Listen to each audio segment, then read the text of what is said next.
Representative Kendrick, are you ready? We got a first hearing on your bill, and we've already passed it out once. So why don't you go ahead and present your bill, and we'll get your first hearing out of the way today. And when the rest of the committee gets here, we'll pick up some of those other bills. I know. The Fresh Prince. Shows up about 5 or 6.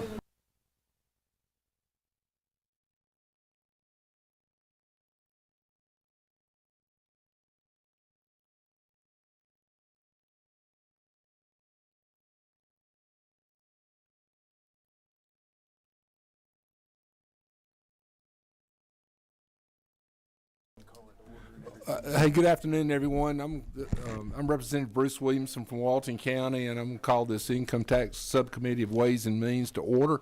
And our first measure today, I believe this is House Bill 7. Is that correct? Yes. House Bill 7, authored by Representative Kendrick. And if you'd like to present your measure. Thank you to members of the committee. I'm presenting HB 7. This bill passed out of the Ways and Means Committee last year and made it all the way to the Rules Committee. But what this bill does is give a $4,000 income tax credit up to 3 times for graduates of a workforce development program that's issued through the Department of Labor for high-tech jobs in rural counties. For those of you that don't know, I also do a lot of work in the technology field, and we are seeing, particularly in rural communities, where specifically when you talk about artificial intelligence and sort of emerging technologies, a lot of our businesses are getting left behind, and as well as the workforce. And so this would give a $4,000 tax credit up to 3 years for those individuals that graduate from this program. And the authors of that signed on last year, it was HB 1195, was Representative Mac Jackson, Representative Trey Kelly, Representative Gerald Green, Representative Debbie Buckner, and Representative Spencer Fry. It's the exact same bill, except that the dates obviously have changed. So I'm asking again for your favorable consideration. All right. Do we have any questions from members of the committee? This is a hearing only today. I've got a quick question for you, Representative Kendrick. Is there a cap on this? I don't see one. So for the, you mean for aggregate cap on the income tax credits? There is not. There is one for individuals, so they can only take the $4,000 3 times. And there should have been included in there a fiscal note attached to it as well. It's on the tablet. Oh, okay. Any question from members of the committee? Now's the time if you got any questions. Well, evidently you did a fantastic job of explaining the bill. Okay. But thank you. All right, thank you. All right. Next up, what is our next order? Now just go to the top of the list. You want to do one? I don't have it in front of me. It's right there. Okay. I'm sorry. You can. Okay. Next up is House Bill 248 by Chairman Jaspers.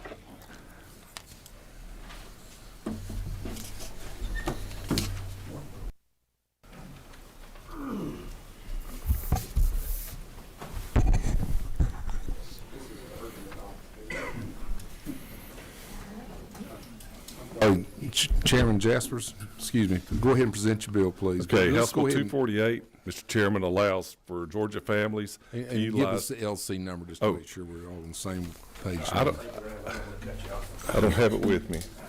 I think I understand there's a sub. So. Is this it? Okay, I just want to make sure we have the. For those members on the committee, this should be on your tablets. Substitute to House Bill 248. Just put a cap on. Okay. Thank you, Mr. Chairman. Sorry about that. It's LC 501160S. Thank you.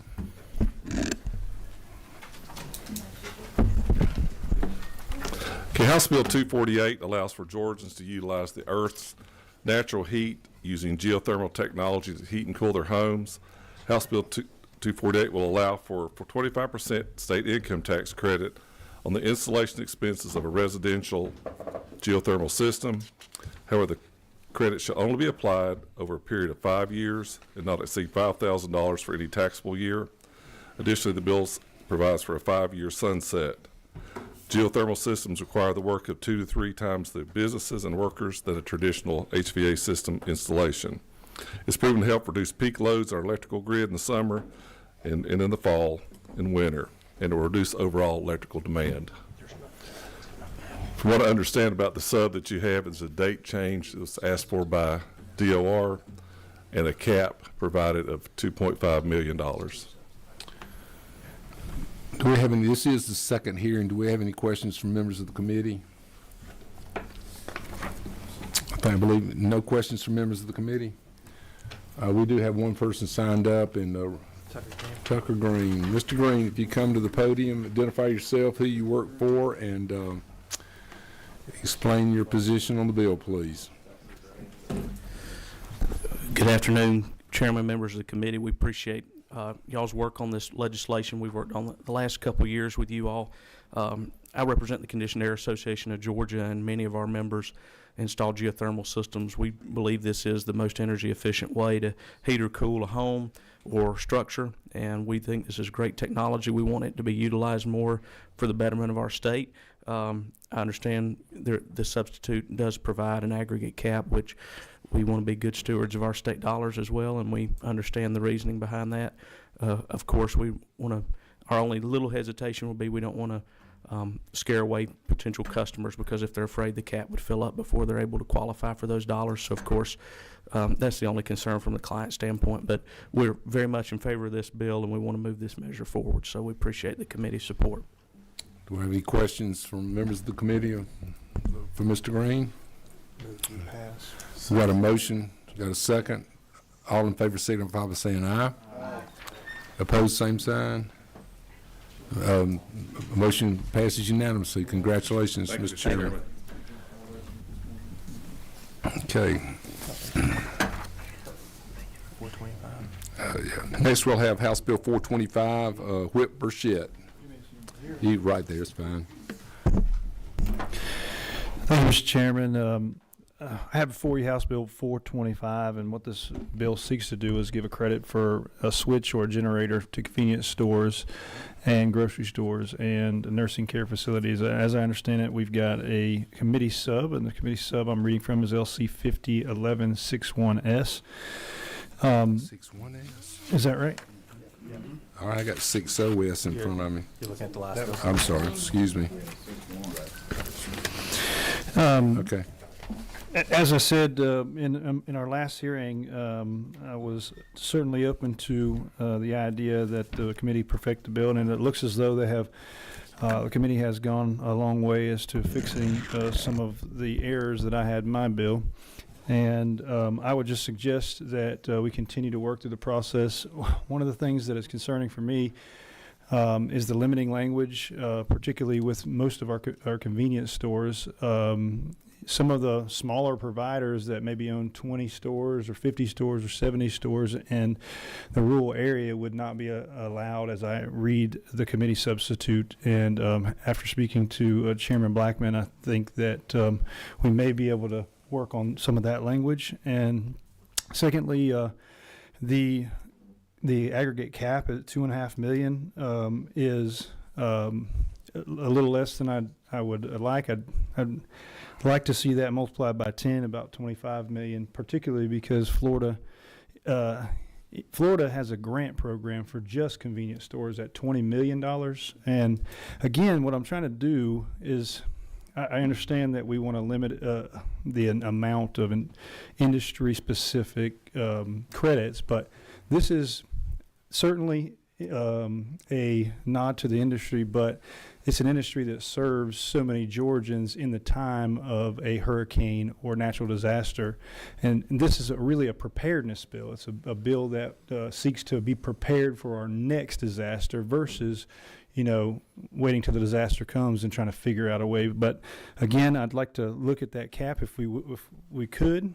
And then I see the 2,500 square foot provision in there. I haven't had an opportunity to vet that yet to see if that is going to be impactful or how that impacts our convenience stores. I don't know what the square footage of majority of these things are. I think I could support that. I just don't know. If you wouldn't mind giving me a little help there or direction, Mr. Chairman. I'll call on Chairman Blackman then. Yes, sir, Mr. Whip. I know we've had some ongoing discussions. It's our hope to hopefully move this, and if we can make some adjustments between now and the morning that are more technical to get it to where you need it, and move that $2.5 million to $5 million. Sometimes with these newer credits, we try to start out on the lower end, Mr. Whip. Not being on Ways and Means, we obviously understand your desire to want to do something a little bit different there, and hopefully that's amenable to the author. And I'm definitely amenable, Mr. Chairman. You've been nothing but helpful in this bill, and again, I want to be respectful of the committee's policy objectives and try and figure out a way to help out or be more prepared when one of these natural disasters come. So yes, I'm very, very amenable to moving through the process. One thing I would like to mention, so I'll give a copy of this to Chairman Williamson, and I'll give you a copy. We've limited it to $5,000 the tax per store. I would suggest maybe we increase that. I know that only allows for less subscribers, but I think that $5,000, the numbers I have here from some of these stores that have redacted names on them, just for an auto transfer switch could be as much as $30,000. So I would just suggest it's 25,000, but it's $5,000 per year. So okay. So very it gets up to 25,000, so it can be carried forward. That's great. That's great. Thank you. Yes. Thank you, Mr. Chairman. That's all I have to say, Mr. Chairman. I'm going to move to pass, and if somebody wants to make the motion to change the 2.5 to 5, then I'll make that motion. so we got to move in a second. So we got to move, before we do that, do we have to move in a second on the original bill? Okay, we've got a motion and second on the original bill, but I'm recognize Representative Buckner for a question. I was just curious how this would impact Representative Osteen's bill. I think it was about the hospital generators. I think it was 262. Any impact on her bill? To my knowledge, that's a grant program to the for-profit. Is it hospitals and nursing care facilities? Yeah, I just didn't want to. That's dipping. important too. I wanted to Okay. make sure that was taken care Thank you of. for the question. Not Recognize- for-profit, excuse me, for the nonprofit. My apologies. Critical care. All right, I'm going to recognize Vice Chair Kelly. Thank you, Mr. Chairman. Want to be recognized for a motion. All right, you are so recognized for a motion. On line 56, I would strike 2.5 and insert 5. Second. All right, any discussion? Hearing none, all in favor of raising it from 2.5 on line 56 to 5 million. All in favor signify by saying aye. Aye. Opposed, no. Motion carries unanimously, and I'm assuming the Legislative Council's got the change noted. All right, now we'll consider the bill as amended. So we've got a motion and a second for the. I'm sorry, excuse me, I didn't see your button. If I'm on the light here. All right, what's your button? 17? Okay, no, it was not on. If I could, we are in the posture for discussion on the motion of approval. I wanted to add something. First of all, I appreciate the gentleman, looking for to help folks in this. I just wanted to add that I still favor, the expenditure doesn't bother me, but I still wonder that we're trying to pick a place where stuff has happened, and we may not have a storm there again, and favor more of the mobility of them, of these generators, maybe doing the switches at various buildings. And I want to, just for the committee's, information, I did a little research with somebody that's in operations in this area, and was related back to me. It wouldn't have mattered if they had a generator. Their distribution was closed down. Their trucking was closed down. They couldn't get things there anyway. So I just, I'm all for supporting the folks in the aftermath of a storm, but wonder if putting them where they were before and then it happens someplace else as opposed to having mobile, just as it goes through the process, I hope we keep our mind open at being as nimble as we can to help future. And I know that's what the whip has in mind here. It's just picking the places to put them where it happened before doesn't necessarily mean that it would happen there next time. Is that Thank a you. question? No, that was for debate on the motion, All right. Mr. Chairman. So, Whip Burchett, did you? Thank you. Thank you, Mr. Chairman, for bringing that up. I think that's important. I don't know that the bill, unless the amendment does narrow it just to one spot of the state, I don't think it does. I am sympathetic to the idea that supply was down, but the good thing about supply is most of these convenience stores can pull out of Savannah, North Carolina, Alabama, Florida. Now, that's for fuel. I had a gentleman reach out to me that supplies the convenience stores themselves, and he had, he was asking to be included in this. I don't think the appetite's here, but I'd be open to it, Mr. Chairman, if the chairman would like to add the suppliers to generators. I'd be open to it if Chairman Martin was in support of the bill and could get a consensus amongst the committee to add in the wholesalers, but I would ask if we did that, then we would need to increase the aggregate. Well, Just an answer to that. wait a minute. What's your name? Advocating to do that because to put an electrical supply at one of those distribution facilities would be, not quite megawatts, would be hundreds of kilowatts. Again, I'm not opposed to the measure of helping people. I'm just suggesting that the connections at the static places and mobile generators, so that we don't have to hit the specific targets. We would have the generators at the ready for GEMA to distribute when the storm was coming in. So just, again, not want to hold the gentleman's proposition up. I'm going to ask the author of the bill one quick question, if you don't mind, Mr. Whip. You referenced Florida, and they have $20 million program. Is that what you said? Is that through appropriations or through income tax policy? That is a grant, so that's an appropriation. appropriations of a $20 million grant. And That again, answers the question. to me, that's I don't know if we're there yet, Mr. Chairman, but I'd certainly entertain that, moving something like that in the future. Well, But maybe Chairman Hatchett's committee ought to take this measure up, but I will leave that for. We got a motion on the second, motion on the table, and a second for House Bill 425 as amended. Hearing no other questions, what's the will of the committee? I'm sorry, did you want to make a final? I just wanted to make one more statement, if I could, and that, real quick, that working with the whip on this, what we have really tried to do is target these small independent businesses across our state that are less likely to be able to afford a generator, and that is what a lot of these changes have been targeted towards. So just so that everybody understands. Thank you. Again, thank you for your leadership, Chairman Blackman. All right, the questions before us. All in favor signify by saying aye. Aye. Opposed, no. The motion carries unanimously, and congratulations, Mr. Whip. Next before us for consideration this afternoon is House Bill 165. Representative Franklin, are you in the room? Here we go.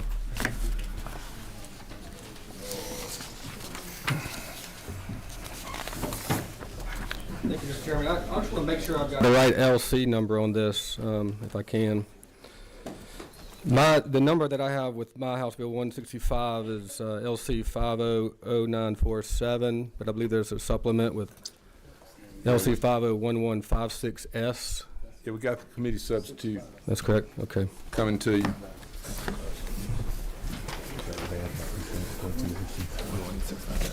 That's it there. Okay, great. So, Mr. Chairman, what this bill is an attempt to do is basically just to provide some relief for the hurricane victims for Helene. And what it does is it provides some additional language that would extend the net casualty loss deduction to non-itemizers who would like to take the deduction on top of their standard deductions. Right now, currently, we do not conform to the federal standard deduction, so to be able to conform with the federal intention, this would allow the deduction would be, would need to add this language for additional clarification. So, and it only applies for this event, and then doesn't apply for anything else. Do we have any questions, members of the committee, about this measure? This is the second hearing. Any questions from members of the committee? Hearing no questions, what's the will of the committee? Got a motion?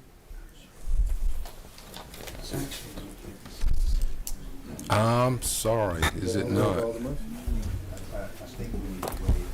Okay, so I'm gonna back up in that. We study these bills so much, I felt like I'd heard it before. So this is the first hearing, and the chairman of the Ways and Means is gonna make a motion. This is certainly one of those circumstances where we've already passed out the original IRC. I think we have an estimate that this would probably end up costing in the neighborhood of 11.5 million additional dollars, but it would provide some additional relief to the disaster hit areas subject to the Hurricane Helene order, and give them an additional opportunity to capture as part of their standard deduction, or if they itemize, of course, in that. So as you stated, Representative, and I know this means a lot to you because your area was impacted by Yes, that sir. hurricane. Definitely. Thank you. I recognize Chairman Carpenter for a question. So would it be fair to say that people that itemize are already taking this disaster loss? No. Are the itemizers able to take it already, and this would allow people that don't itemize to take the loss? Well, what it does is that those that can't meet that itemized limit, if they can't get there with that itemization, they can do it with their standard and get there and get the relief. I see what you're saying, but as it sits today, the people that itemize are able to utilize this provision in their tax returns. Is that That's my understanding. okay? Yes. So this is helping the little guy out. That's right. Fair enough. Helps the standard deductor. And importantly, as I understand it, they have to have the loss. They can't so these are people that have incurred a loss due to this hurricane. If they itemize, they could take it as an itemized deduction, but because they're not, they're filing a simplified return. They've had that loss, so this would allow them to enjoy relief as all the itemizers are able to enjoy. Is that a fair way to say it, Mr. Chairman? Or the author of the bill? Yes, So, that's exactly right. Any more questions for the author? Hearing none, what's the will of the committee? This one's first hearing, right? No, I'm sorry, you're going to make a motion to waive. Sorry about that. That's what I thought I was recognizing you. Move to waive the second hearing. Second. All right.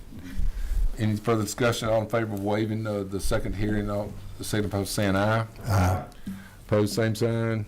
Carries unanimously. Now I'm going to, somebody make a motion to do pass. All right, do pass. Is there a second? All right. Any further discussion? Hearing none, all in favor, signify by saying yes. Yes. Opposed, no. Measure carries unanimously. It is. Thank you, Representative Franklin. It's a good bill. Thank you, sir. I have another one as well. I don't know if you're ready to hear that or you want me to wait. Which one is it? Last on the list. Listen, 357. you're last on the list. You get to hear everybody else's bill. That sounds good. We'll bring you back. So next is next is House Bill 266. Representative Sain, or Chairman Sains.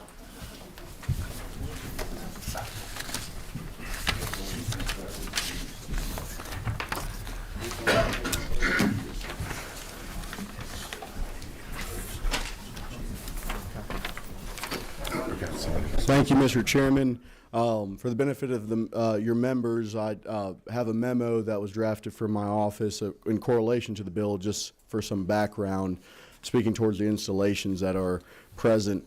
House Bill 266 came about based on a constituent's concern that he was already not paying state income tax as an active duty service member, but he wasn't able to fully participate in our state government through the way that military tax code works.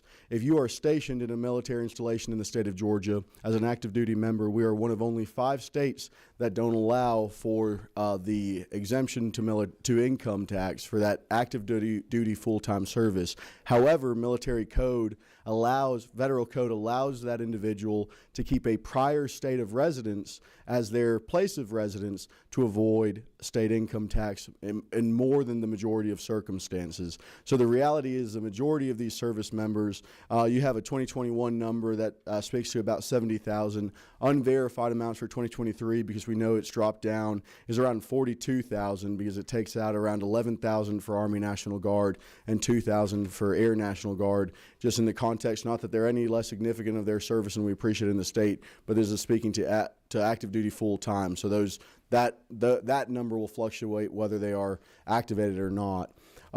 So in reality, these individuals are more than likely not paying state income tax already, but we do know they're not state residents and state citizens. They cannot vote in our elections. They can't fully participate as Georgia residents. They drive, for example, in Camden County with Mississippi license plates, Tennessee license plates, because of the way their prior duty of residency allowed. So this simply allows Georgia to enter into what most other states in our nation, the great majority, do, which is if you're an active duty service member, you're exempt so that they can claim state of residency in Georgia and we can fully have them participate as citizens in our great state. This is a hearing only. I understand the fiscal note has been ordered, but it's not in yet. I believe so. Okay. This is the first hearing. Any questions of the author? Well, good job. We'll wait to see the fiscal note. Thank you, Mr. Chairman. Thank you, members. Thank you. All right. What's the Franklin? Yeah.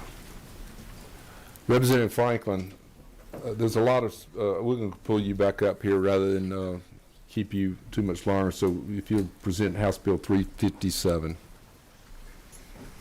Thank you, Mr. Chairman. I appreciate that. So House Bill 357, and this is LC 620083. This is really an attempt to give Habitat Humanity a relief in a tax credit. And the basics of it, and I like to call it, well, the basics of it for a single individual, you have $5,000, married couples $10,000, and for a corporation $10,000. But if I may, Mr. Chairman, I'd like to call it Spencer Fry to give a little bit more depth on the bill. He's an executive director of Habitat for Humanity and also a licensed builder. Well, before we do that, we need to see, can you walk us through the bill first? Or? Well, it basically just, it's a tax credit Okay. for individuals to give, to be able to, and the tax credits are those limits that I just listed out with the single, married, and corporate, the 5,000, 10,000, and 10,000. And when they donate that, they get a tax credit for that amount. And the effort is here to be able to build more Habitat Humanity homes. The money would go to Habitat for Humanity for that, allow them to be able to take the mortgages out to be able to build. Yeah, what's your cap? Well, the cap is, Vice Chair Kelly says it's 20 million. Yeah. Say it again. It says 20 million per calendar year, but no qualified organization shall accept contributions. On line 25 and 26. Okay. Do we have any questions for the author before we bring up anybody else to testify? I don't hear any questions, so sure, if you bring Representative Fry, that'd be Thank you. fine.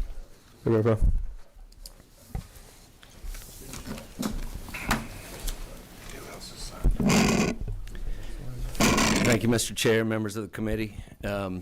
It's no secret that I've been working with Habitat for Humanity for August was my 25th year. And I started in 1999 as my one-year mission. Felt like I call it my Jonah moment when I was called to help provide somebody buy a house. Two people I wasn't related to helped me buy my first home. After that first year, you know, I had told the hiring committee that I had bigger and better things I was going to be doing. And I'd sold a couple companies, and little did I realize that this was the bigger and better thing for me to do. And I've committed my life to creating wealth through home ownership and making our communities better places for people to live and creating stronger fabrics of community within those communities. Now, as stated, this was basically it's a tax credit along the exact same lines of the student scholarship tax credit, the tax credit that we allow for our law enforcement agencies, the tax credit that we allow for rural hospitals. And this is a small drop in the bucket that would have massive impacts across the state. And I narrowly tailored the definition. Chairman Williamson, I believe you helped me back in the day when we had to figure out a way to allow Habitat for Humanities in Georgia to be able to offer mortgages without having a licensed mortgage broker on staff. And that is defined. That's been in code for about 10 years. I think it was about 10 years ago we did that. And that's a real strong definition. And that's within the code of banks and banking. If you look at line 16 through 18, it actually defines an exempted mortgage loan originator. That was put in place for us to continue to be able to offer mortgages with some stringent requirements, such as the mortgage loan originator is not allowed to be paid by the number of mortgages that they produce. And another criteria, which is rock solid, is the terms of the mortgage have to be favorable to the borrower. Now, and I'm not going to keep going, but I really need to tell you this. Right now in Athens, I'm selling a 3-bedroom, 1-bath home for $399 plus taxes and insurance. And we have the numbers of how much money we free up within a family's budget because we have everybody's rent numbers. And so we know that we can free up between $600 and $1,200 a month in these families' budgets. Now, just to be clear, my customers are hardworking Georgians. They've got decent credit. They've got perfect landlord reports. They just don't make enough income to buy property in the community in which they live. And so I have seen, we're doing the third study in the nation right now on the outcomes, socioeconomic and educational outcomes of home ownership in the state of Georgia. First one was done in New York in about the 70s, called the Nehemiah Project, and they took some people out of the projects, moved them across the street, sold them houses, and they did a longitudinal study on their outcomes. Those kids went to the same schools, they went to the same, played in the same playground, but the kids who came from the families who bought these homes were financially and more educationally advanced than the folks that stayed in the projects. So we did our study in 2017, a statewide study, got Georgia Tech and Kennesaw State to see if that was for real. And at the time, we had 7,000 homes across the state, and we have all their names and addresses.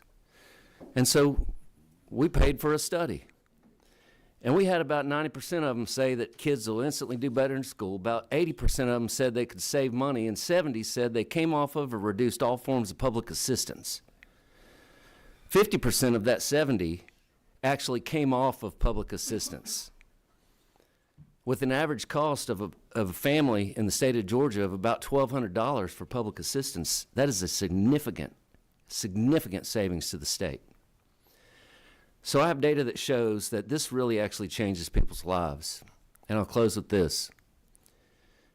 Why should the government be involved in housing? Why should we care? Because the more money that I free up in my customers' budgets, one study that I haven't done is how far away they spend that money, but I would almost guarantee that it'd be within 5 miles of that front door. So as we free up money in our local economy and our citizens' pockets.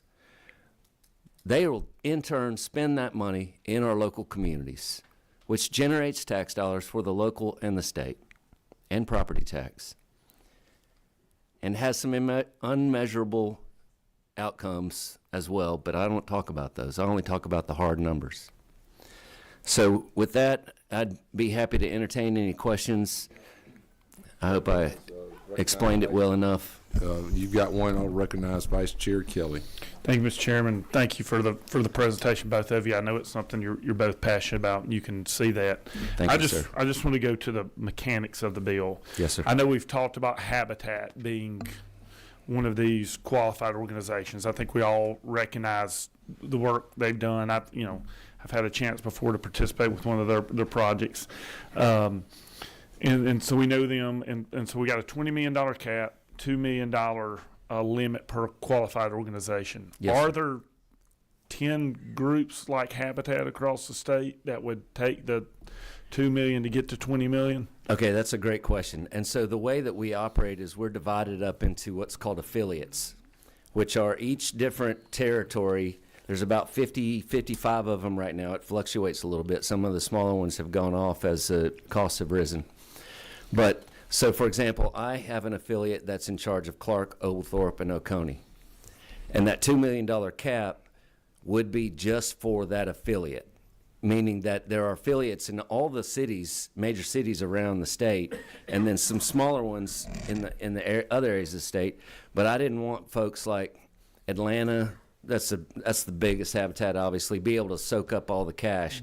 And so at each different affiliate's level of capacity, they can recruit their taxpayers to donate their funds within their community.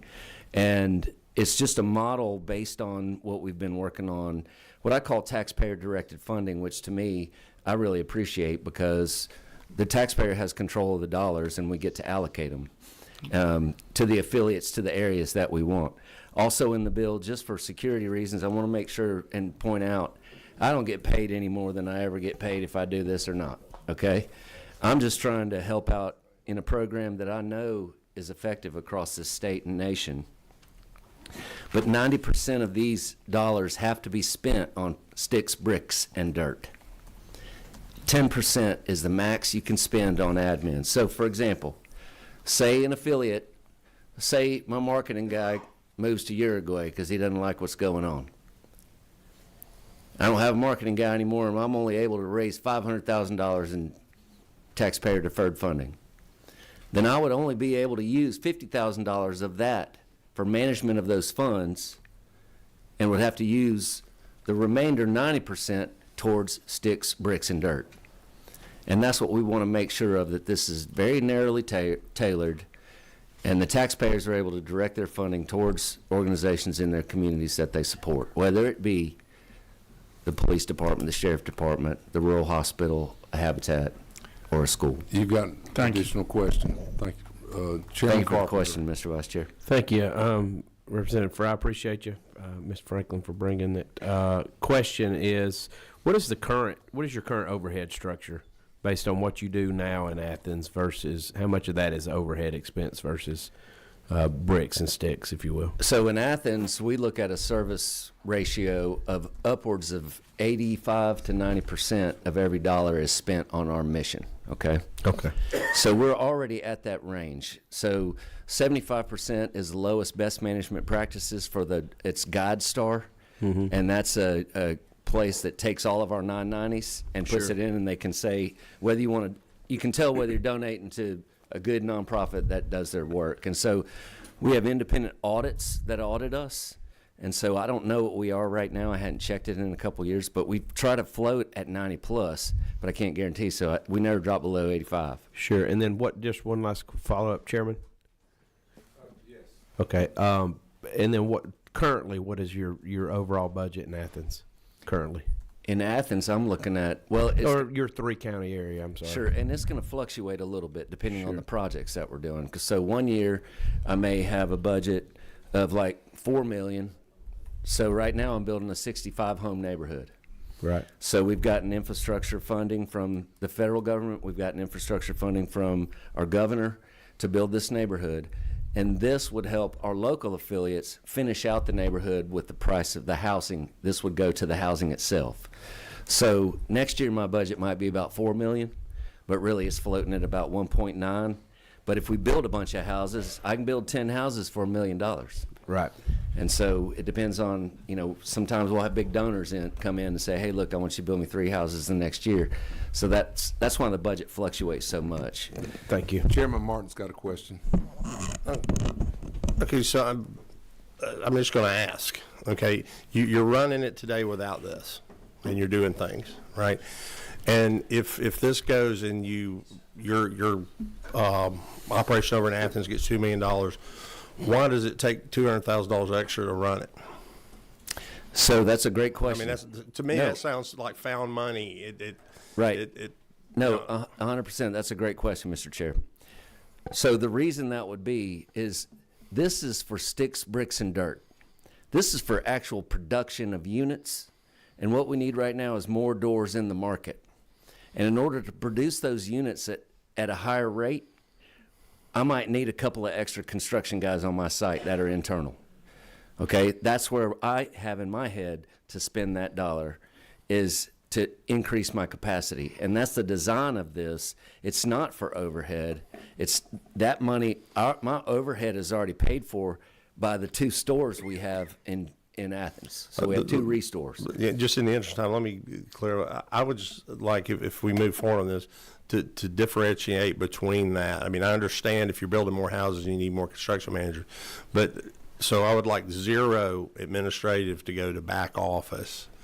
And if you're talking about a foreman being overhead, I would be considering that construction, directly related to the construction of a process. But I think that's what you said you were going to do. I'd just like to see that differentiated as far as back office administration on site and in actual materials. 100%. And Mr. Chair, I appreciate you always are good at finding ways to tighten my legislation up. So I appreciate your input. Bulldogs stick together. But listen, if there's I agree with that 100%. If you want to say it's for construction overhead only, that's fine, because that's my intent. And it should be the intent. All right, just a couple. I've got a wrap-up question. Just you mentioned earlier that you're building a 3-bedroom, 2-bath house, I believe, and marketing them for $399,000. No, sir. I'm sorry, I thought that's what you said. I sell them for $142,000. It's $399 a month plus taxes and insurance. You said $399. I thought you meant $399,000. Heck, I couldn't buy a $399,000 house now. Well, but that was what my question yes, was. Sir. It was sort Good question. Go back and watch it online. It was a little bit confusing there. So, how many square feet is this house you're building for $150,000? So I think we're building, it's going to be around 1,000 square feet. Okay. So the family sizes fluctuate. And that's fine. I'm just trying to wrap it up, though.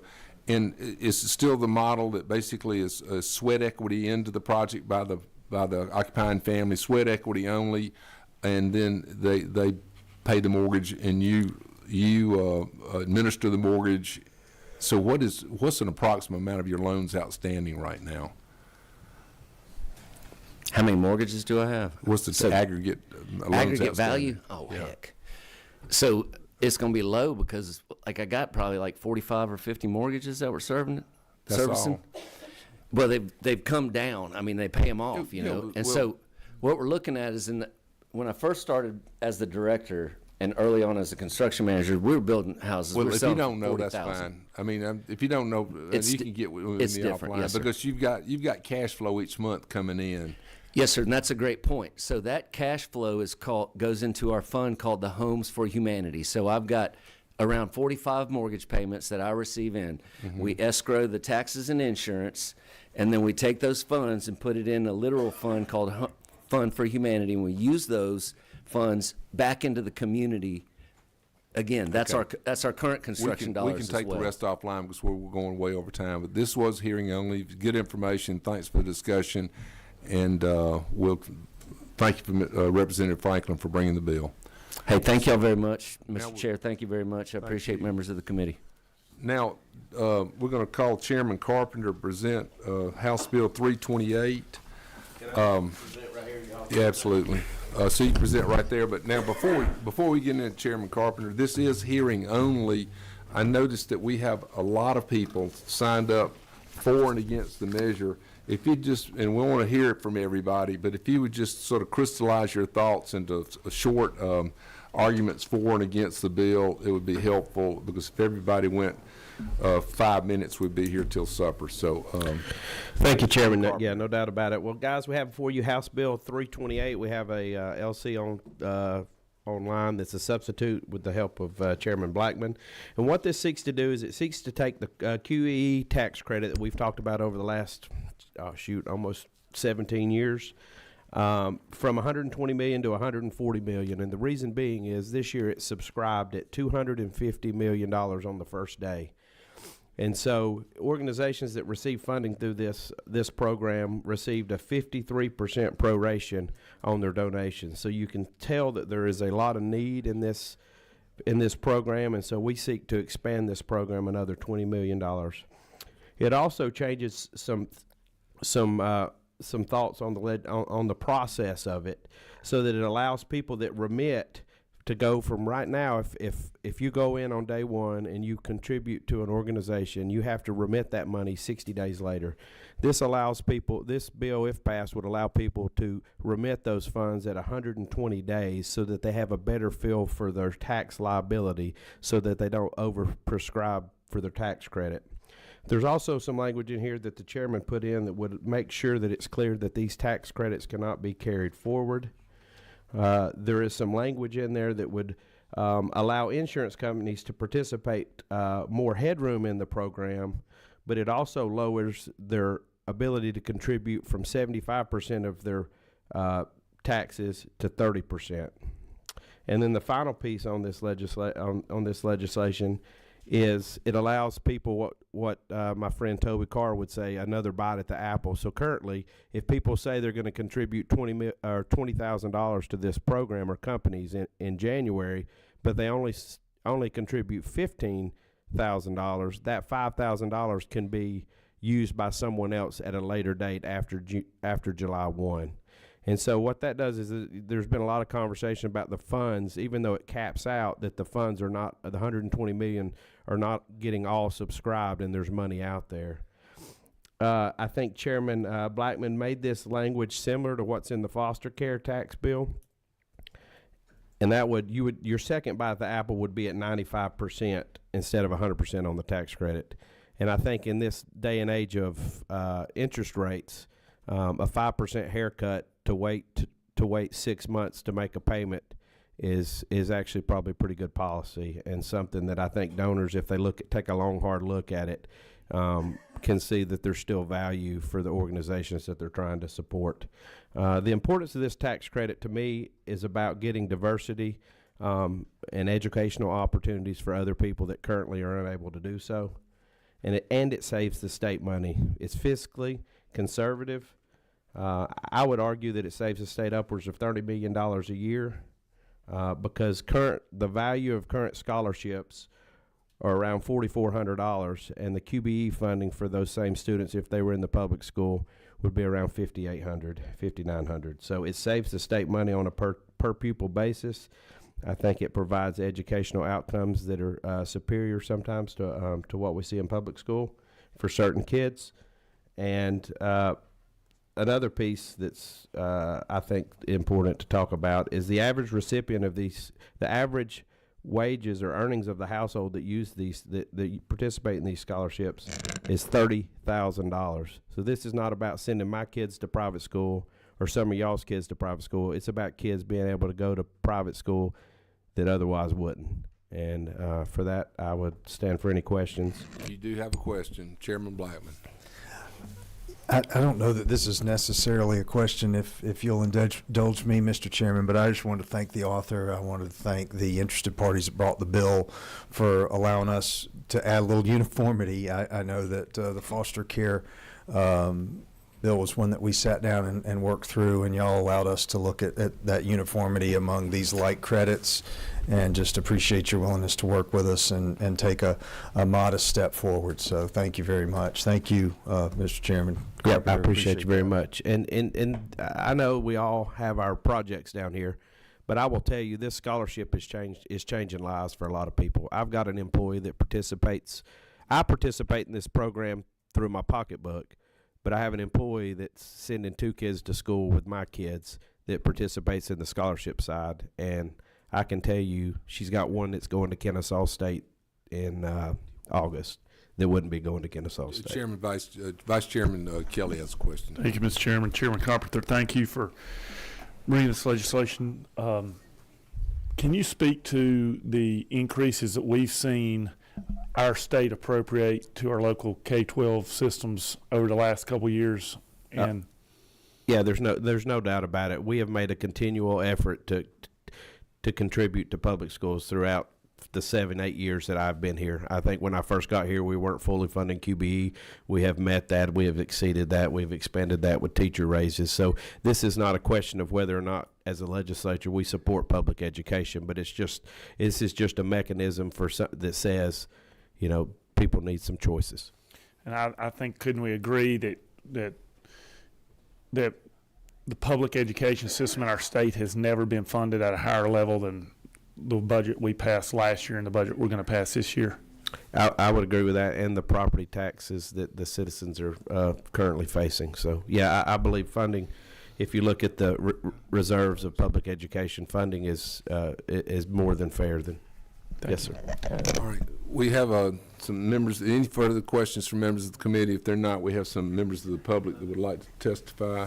First one's Ben Saylor. Mr. Saylor, if you'd tell us at the microphone, give us your name and who you work with, please. Yes, sir. Thank you, Chairman Williamson. Really appreciate that, and thank you, Representative Carpenter, for bringing this bill. My name is Ben Saylor. I work with the Georgia Gold Scholarship Program. We are a student scholarship organization that purely exists to administer this tax credit, both from assisting donors through the contribution side, but as well as administering the scholarships on the scholarship side. We represent about 12,000 students today that are receiving gold scholarships each year. We would love to see that continue to increase. With every $10 to $20 million that continues to grow this program, it's only going to continue to increase the number of students. As Representative Carpenter mentioned, this program is saving the state money. And you might ask the question, you know, how in the world, if we're giving tax credits, is saving the state money? It's purely the difference between the average scholarship amount and the QBE formula from the state. It's not interfering with local tax dollars and the tax dollars staying within those districts, and it's providing these great opportunities for these students.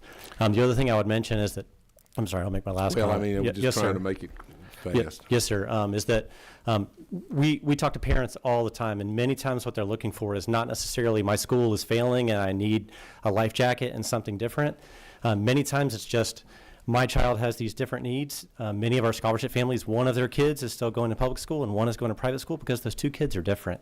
But these families just can't afford to make a different decision for them or kids. So I really appreciate you. Thank you so much. Thank you. I'm going to call Melody Marburger with Cristo Rey. I guess that means Christ the King.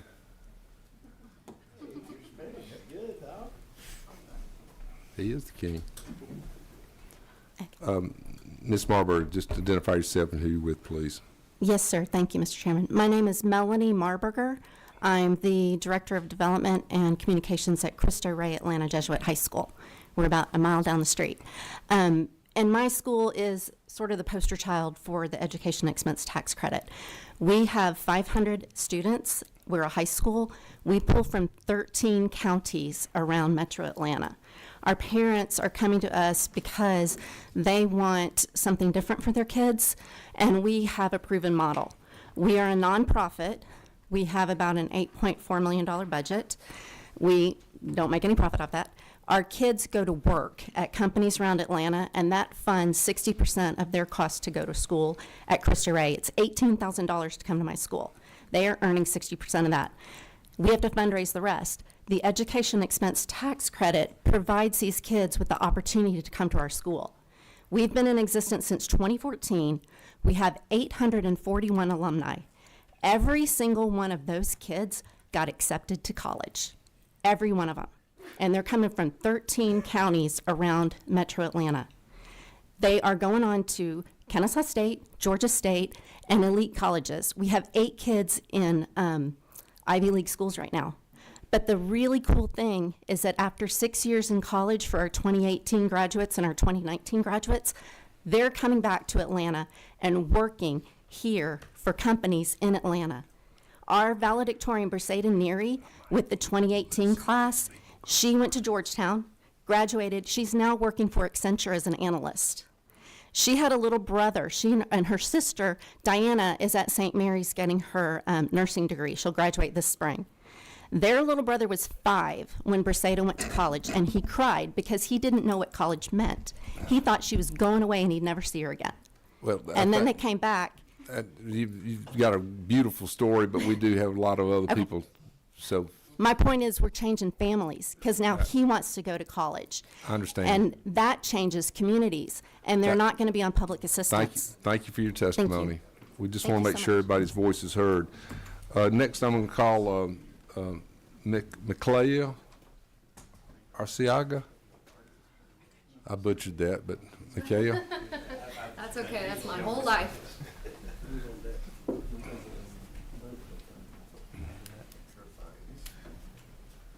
If you don't mind, if we could keep it. I will do my best, yes, sir. And we've talked a little bit amongst us who are here in opposition to the bill. I have talked to Chairman Carpenter about some of our concerns. My name is Micaela Arciaga. I'm the Georgia Advocacy Director for IDRA. We're an education, research, and policy nonprofit. We commend the author on all of the revisions that were made. We support all of those. We do still have some concerns as it pertains to participating schools. So the schools where these scholarships are paid out to by parents, there still remains no guarantee of protections for our most vulnerable student groups, students with disabilities, students with discipline histories. There is no guarantee that when a child is pulled out of their public school to go to a private school, even if they especially if they leverage this program, that they will receive the same protections they would be entitled to in their school. The other is around the accountability and transparency of this program. I'm coming to this conversation with degrees in economics and in program evaluation. We simply don't have enough data about this program to say that it's working beyond taking the word of the schools that may benefit from this program and the scholarship organizations that distribute them. We would love to see additional expansions around what expenses the scholarship is covering. Reports of participating schools. It's delightful to hear that this is benefiting children, but I work with a variety of families where for every student that is benefiting, we also see students that have been removed unjustly and have no option for recourse. With that then comes concerns around recapture of funds that are otherwise public funds. The final thing I would just like to address is the idea that this is revenue saving. I've seen some of the math and the reports around this from the Department of Audits. My concern is that the math that is used is assuming that all of the students who are participating are public school students that are transferring to private school. The estimation that is used on that math is a little bit questionable in that there are many students who would never be planning to go to a public school. So the idea that they would be saving the state money is just simply inaccurate. Again, we appreciate seeing the revisions that have been made and the opportunity to speak on this. Thank you so much. Thank you. Is anybody else with your group? You said you're going to, some of them are going to waive. I don't have anything else from my organization. Oh, I'm sorry. I thought you'd coalesced. I All right. consolidated some of the So, recommendations. all right. I'll call on Cindy Battles. Oh, she waived. Okay, thank you. Change your mind. Thank you. Ashley Young. And if we could keep it succinct, please, Ms. Young. For sure. Hello, my name is Ashley Young, Senior Education Policy Analyst at Georgia Budget and Policy Institute. Thank you, Chairman, for the opportunity. I will make it brief. GBPI opposes HB 328. Public K-12 education funding has suffered due to voucher programs that do not take a systemic approach to improving education equity. Against the backdrop of the rollout of the Georgia Promise Scholarship, we urge lawmakers to see how these compounding voucher programs divert critical public school fundings from QBE. This is evident with the FY26 budget as $141 million, is allocated for the Georgia Student Promise Scholarship, yet $0 have been budgeted for students who are living in poverty, and Georgia is one of 6 states that does not provide additional funding for students in poverty. As such, I urge you to oppose this bill and any other bills that seek to expand voucher programs in Georgia. Thank you. Thank you for your succinct remarks. Call on Josh Stevens with a page, and again, same instructions if you don't mind. Yes, sir. I'll be very quick. She Don't was worry. very good. Yes, sir. Thank you, Mr. Chairman, for the chance to speak today. My name is Josh Stevens. I'm with the Professional Association of Georgia Educators. We represent over 93,000 teachers, administrators, pretty much any school staff around in public schools throughout the state and every public school district. Page has a long-standing opposition to diverting public funds to private schools, and so we do oppose the cap increase in this bill, though we are appreciative of the work that the sponsor, the bill sponsor and the chairman have done to lower that cap increase. And we echo the statement of maybe seeing how Senate Bill 233, the Georgia Promise Scholarship, plays out since it hasn't even been implemented just yet, before we expand any more of these programs. But thank you again for the opportunity to speak today and for the changes that you've all made to the bill. Thank you. Thank you for your remarks, Mr. Stevens. Lisa Morgan.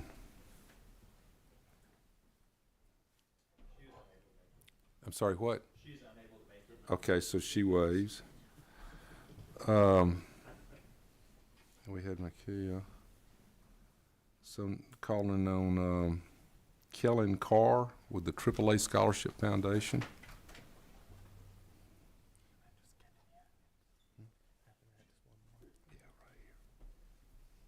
I'll be super quick. I know we're trying to keep this fast, but just thank you, Representative Carpenter, for the bill. Thank you, Chairman Williamson. And just, 2 quick points. The increase in the cap is really about getting students off the wait list.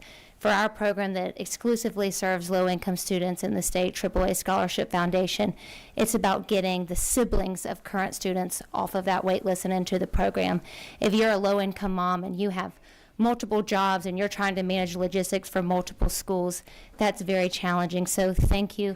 I'll also just repeat that the audit, that we audited this program. It has great ROI.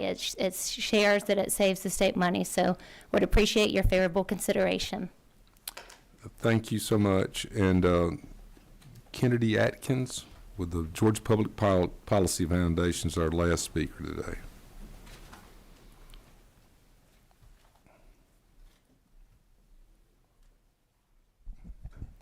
Thank you, Chairman, members of the committee. My name is Kenny Atkins, Government Affairs Manager at the Georgia Public Policy Foundation, Georgia Policy Impact. I'll keep this brief. We support this legislation and support this program. Thank you. That is very brief. Thank you. All right. This was a hearing only. Any further questions from members of the committee?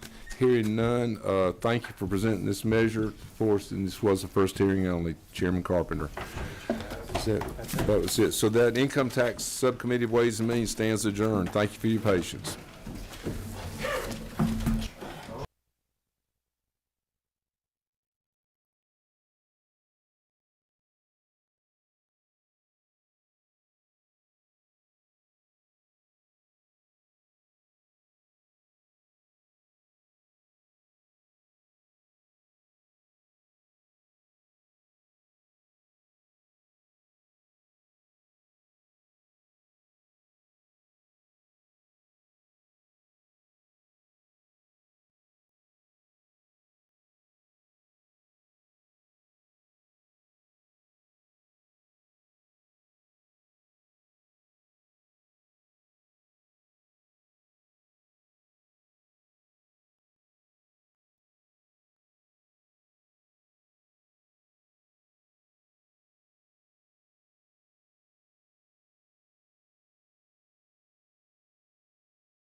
give us about 1 minute, please. Do you want to say something?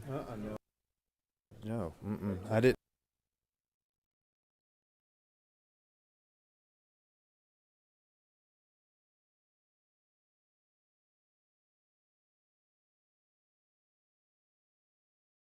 Okay, ladies and gentlemen, we're going to call the Ad Valorem Subcommittee together on Ways and Means. We have 3 bills today. First 2, action can be taken. The third bill will be first hearing only. Is Chairman Gaines here? He's on his way, so we're going to start with Chairman Blackman. That's HB 463. All right, thank you, Mr. Chairman. This is a homestead exemption is passed last year by this committee and then the House, and would allow seniors, it's a senior homestead exemption, would allow seniors above the age of 65 to volunteer at one of the levying authorities, either city, county, or the schools, or all 3 actually, and earn up to $500 off of their property tax. And some other states have participated or drafted similar legislation and participated in like programs, and it's been pretty successful and well received. And this is something that would put Georgia among those several states. All right, we've got a question by number 11, Mr. Chairman. Mr. Chairman, isn't it true this bill came out of the House last year? And Yes, and you carried it and did a great job. Oh, Thank I'm you. sorry. No, that's good. Thank you, sir. Big Chairman. That's great. Any other comments by the committee? Any motion? Do I hear? Got a motion and a second. Any discussion on that? Hearing none. All those in favor say aye. All those opposed, same sign. Mr. Chairman, congratulations. All right.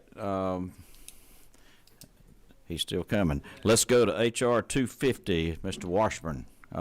Chairman Washburn? He's not here yet either. Maybe we can come back to it. No, that's all 3 of them. We're waiting on Chairman Gaines and Mr. Washburn, Representative Washburn. So we'll give him just a minute.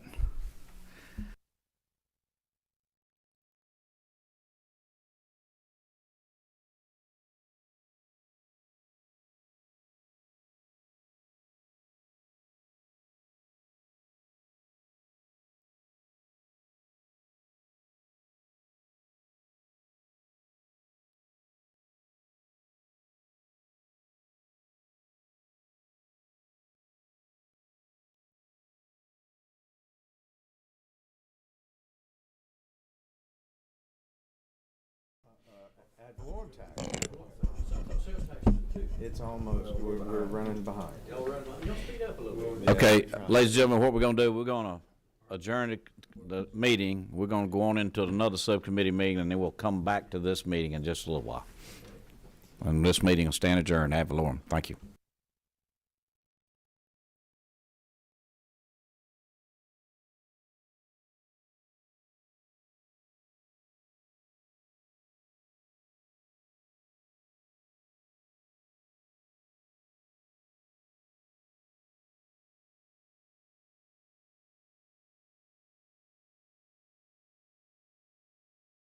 All right, ladies and gentlemen, I call the Sales Tax Subcommittee to order. We have 2 items on the agenda this afternoon. We're going to go to House Bill 537.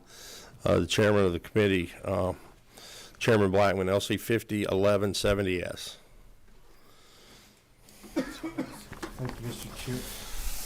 Chair. Yes, sir. Thank you, Mr. Chairman. I'm going to ask Dan if he would. This is a cleanup and a fix, I think, that was omitted from 581, and we're trying to make sure we get this language correct, as it could have a unintended consequence. If you don't mind, explaining a little bit better, I think you probably have the knowledge and the expertise and the understanding a little bit better than I do, sir. Sure. Thank you, Mr. Chairman, and I will try to give you a 2 to 3 minute overview here.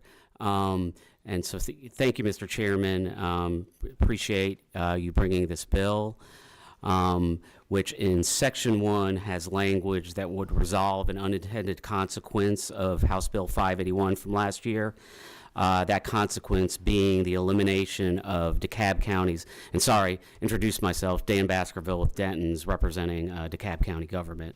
Elimination of DeKalb County's ability to levy its equalized homestead option sales tax, or as we call it, the e-host, in the future, if it does not continue to be exempt from the MARTA sales tax as it was before House Bill 581 removes such language. So as a brief background for you on the e-host, former Rep. Mike Jacobs proposed the original legislation for the equalized homestead option sales tax in 2015, and it was passed by the General Assembly and signed by the governor. The e-host requires 100% of its proceeds to be used for homestead property tax relief, with a formula that ensures all homeowners are treated equally regardless of whether they live in the unincorporated areas or in a municipality. Some other significant provisions of that law include that it only applies to counties that have a MARTA tax and previously had a host, which is only DeKalb County, so the language only affected DeKalb County. That it allows DeKalb County's MARTA tax to be exempt from the 2% local sales tax if the e-host and a SPLOST are adopted through a voter referendum, which have been done twice in DeKalb County, with the requirement that the e-host and SPLOST must be approved and remain in place for the other to be effective. And it also ties in the county's homestead freeze that has been in place since 2007, which is a base year homestead tax exemption freeze. In other words, the continuation of the e-host is contingent on a SPLOST being renewed, and the continuation of the current base year homestead exemption freeze is contingent on the e-host being in place. And this is all contingent on the DeKalb MARTA sales tax being exempt for the 2% local sales tax, which it was before House Bill 581. So turning quickly to House Bill 581, it is my understanding that in House Bill 581, there was language to clean up the sales tax exemptions language in Code Section 48.8-6, and all the transportation-related sales and use taxes meant to be accepted from the local 2% cap on local sales taxes were supposed to be put in subsection B, which you can see in Section 1 of this bill on page 2 before you. And that included all the MARTA sales taxes that had an existing exemption, which included the MARTA sales tax levied in DeKalb County. Unfortunately, the language exempted the MARTA sales tax only included in the MARTA sales taxes authorized under Article 2 of Chapter 9 of Title 32, which is referenced in that code section, as you'll see under subsection B of the substitute, which does not include the section of code regarding the DeKalb MARTA sales tax. The language added, and I don't have the substitute in front of me, but added in that subsection B, which I think is probably around line 24 of the bill, in House Bill 537, would restore the DeKalb MARTA sales tax that was unintentionally removed by HB 581.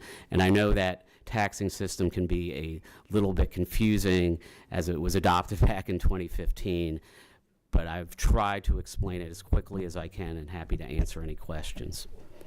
And just to mention also that, okay, I'm done, thanks. Chairman Blackman's recognized. I think hopefully everybody got a good idea. I think that kind of the short of it is that we would have totally upended your sales tax in DeKalb.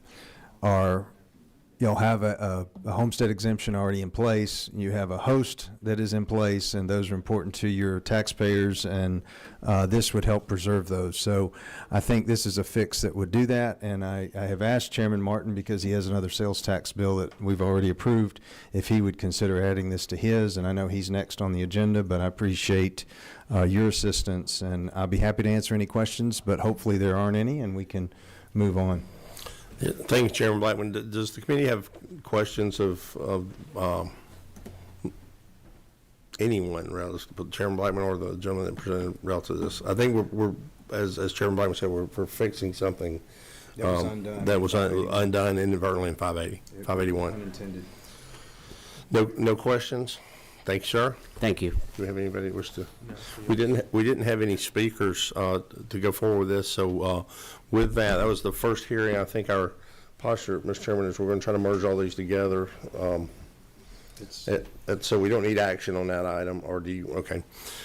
So I'm going to go then now to, I have 560. Can I ask I don't know who our vice chairman of this committee is, but can I, Representative Stinson's not here. Mr.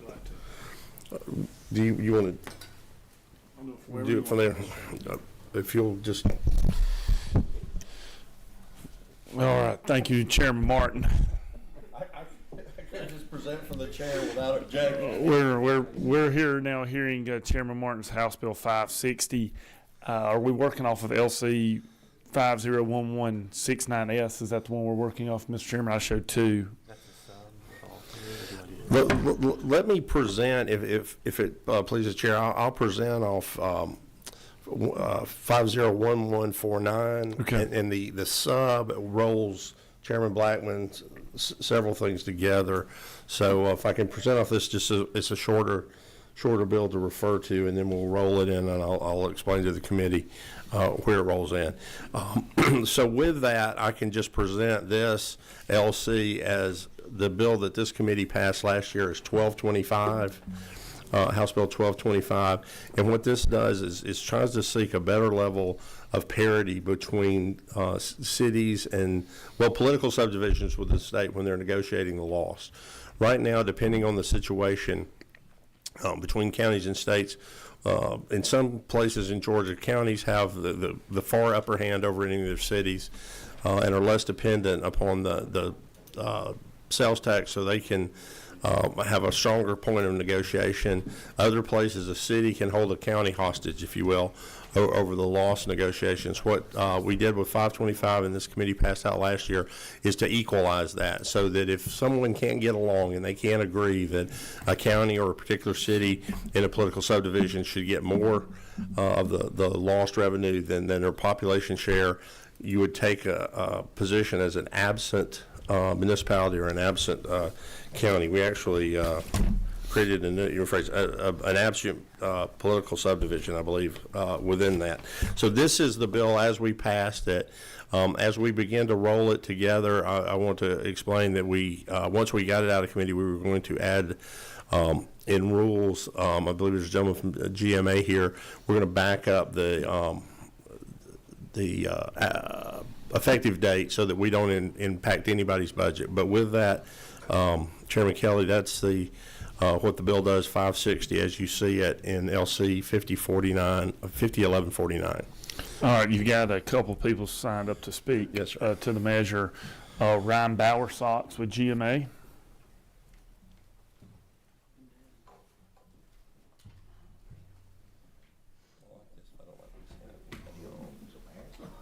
That's right. Thank you to the committee. I'll be very brief here. The way we interpreted the bill would have allowed January 1 of this year for new distribution certificates to be filed under this new method. We asked Chairman Martin whether he would consider a delayed implementation on this, so we know that the change isn't coming in law. I believe he is considering a January 1st, 2028 date, so we appreciate that, and we are comfortable. Thank you. Mm-hmm. All right, don't see any questions. All right, now let's hear from our counties. Clint Mueller with ACCG.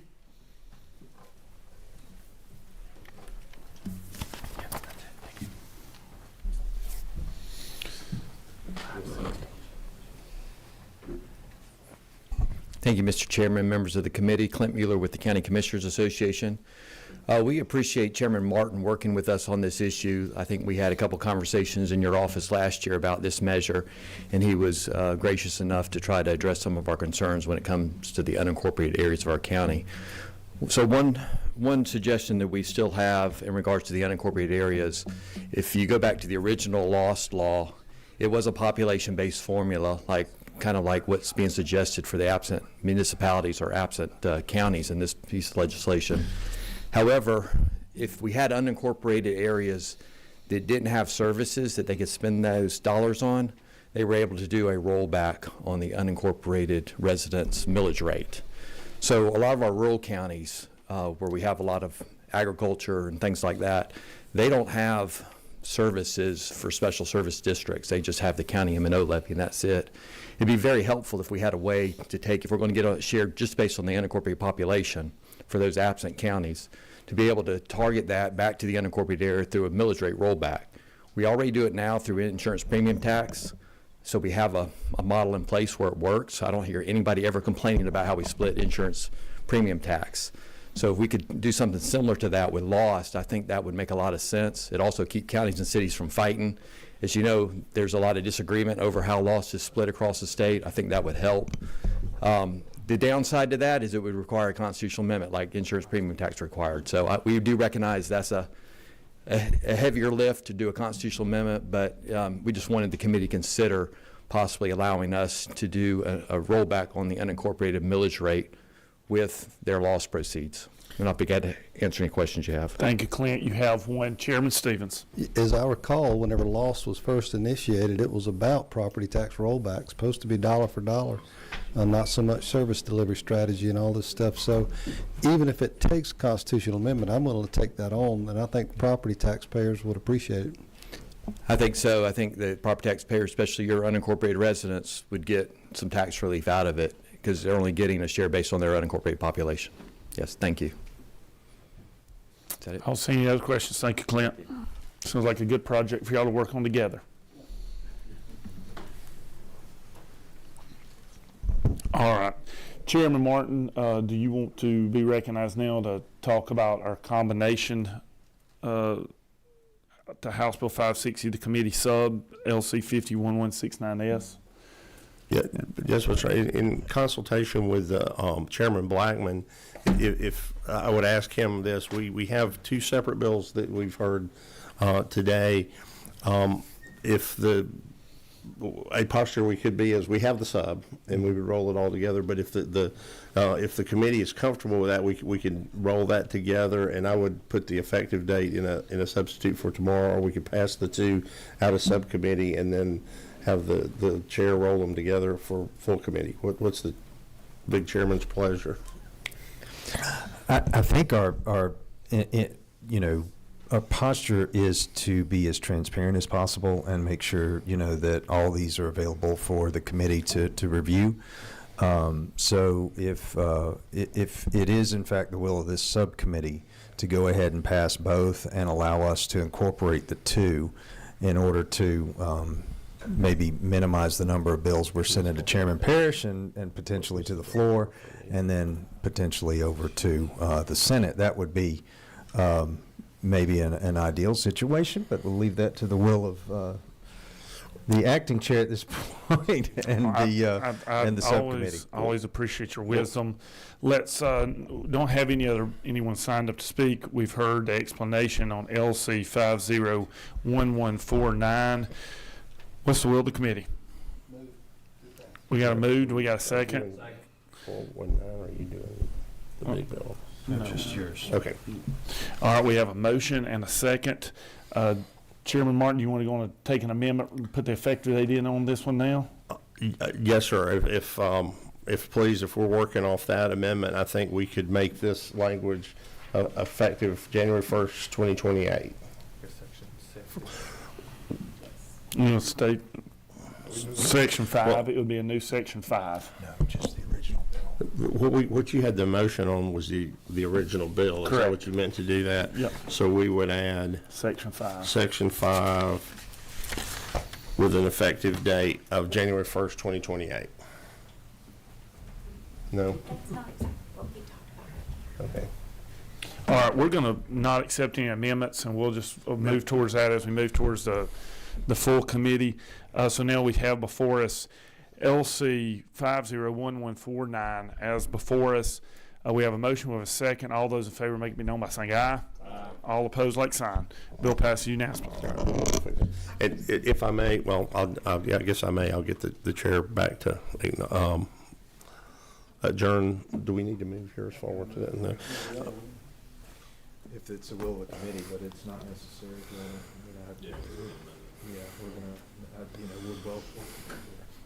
Well, let me just share this for things. My intention to the gentleman from GMA is to input that effective date, and we'll take care and make sure that's taken care of. No further business before the Sales Tax Subcommittee. Will stand adjourned.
Ladies and gentlemen, we're going to call the Public Policy and Public Finance Committee together.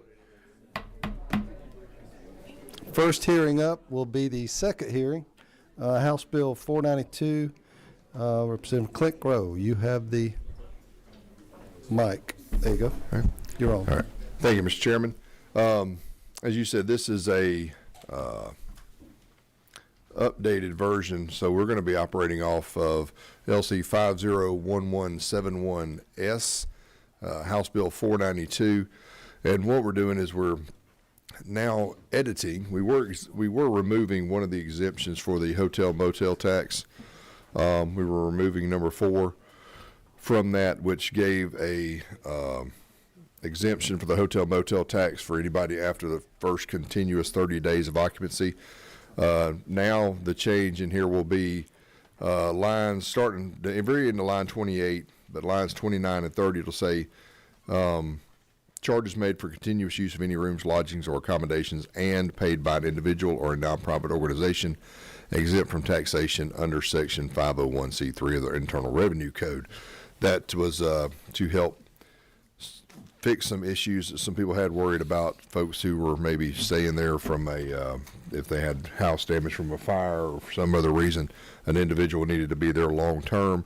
So this hopefully fix that. And of course, the Mr. Andy Welch is here as well, who I worked with on the legislation, if he would like to add anything else or answer any questions for the committee.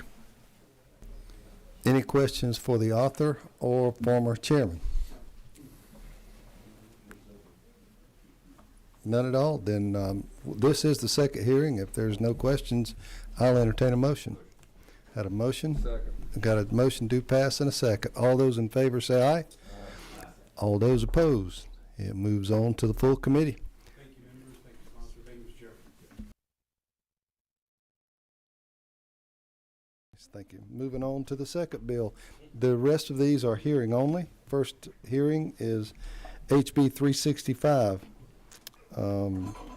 Representative Jaspers. Chairman.